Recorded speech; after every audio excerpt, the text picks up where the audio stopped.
do another speed cleaning because now my baby's dropped into my pelvis and every movement I make is excruciating. I wish I was joking, but I move so slow now. This is where we're starting. This is what we had to work with. Somebody asked me what timer app I use. It's just YouTube. I tried multiple different timer apps and none of them are good. Deodorant caps on a plate. I swear I find the weirdest things in this kitchen. Like, I genuinely don't even understand how that happened. Like, where's the deodorant? Anyway, a couple professionals actually told me that the timer method is really common and also that it's actually been proven to be very effective. I definitely find that I get more done when I use a timer. It makes it really fun, actually. It kind of turns it into a game. And I always end up challenging myself to see how much I can possibly get done in the 30 minutes. And at the end of every timer, I'm always shocked with how much I actually got done. Sometimes tasks just seem like they're so daunting to start. Like, if I had to estimate how long the stuff that I got done would have actually taken, I would have probably said an hour to 2 hours. But it was cool to see it didn't take me that long. I love hypochlorous. It's your absolute most favorite cleaning product. It's very quickly become hypochlorous acid. Let's be so for real, nobody actually wipes counters like that. I do it for the video. I cannot even tell you the amount of times that I've done something just to get a cool shot for a video. It's so fun though. These tomatoes. Of all the things that we planted this year, that's the only thing that actually grew anything. Last time I did one of these speed cleans, I didn't actually wipe under any of this stuff, so I'm really proud of myself for doing that this time. And it just made the room smell so good. I will say though, the one downside to these speed cleans is that I never know what to do. I feel like I kind of get flustered thinking about what I should try to get done in the 30 minutes. Just because there's definitely always more work that can be done. But setting the timer at least kind of gets me started, whereas some days I probably wouldn't even start at all without a timer. So like in the end, it's still more beneficial. Oh, also I got an update on the baby today. They told me that they're not going to let me go past 39 weeks. So basically that means that I now have 4 weeks or less to get everything ready. I still haven't gotten a crib and I still haven't gotten a breast pump. And I did submit my insurance to try and get a free one through them, but something ended up going wrong, so I'm going to have to send them a picture later. So dirty.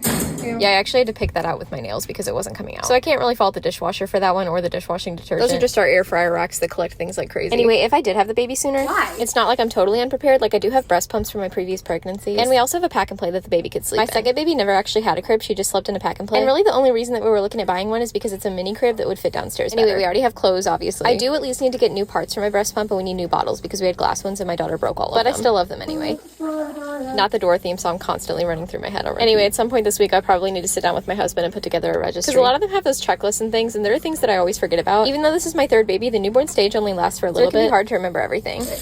Don't you just hate when dishes start spawning out of nowhere? Every time I think I'm done, another one shows up to crush my spirit. What are some last minute things that you think I should add to my registry? I feel like the more kids I have, the less I need. Or more so just like I've just realized that I don't need as many things as I thought I did.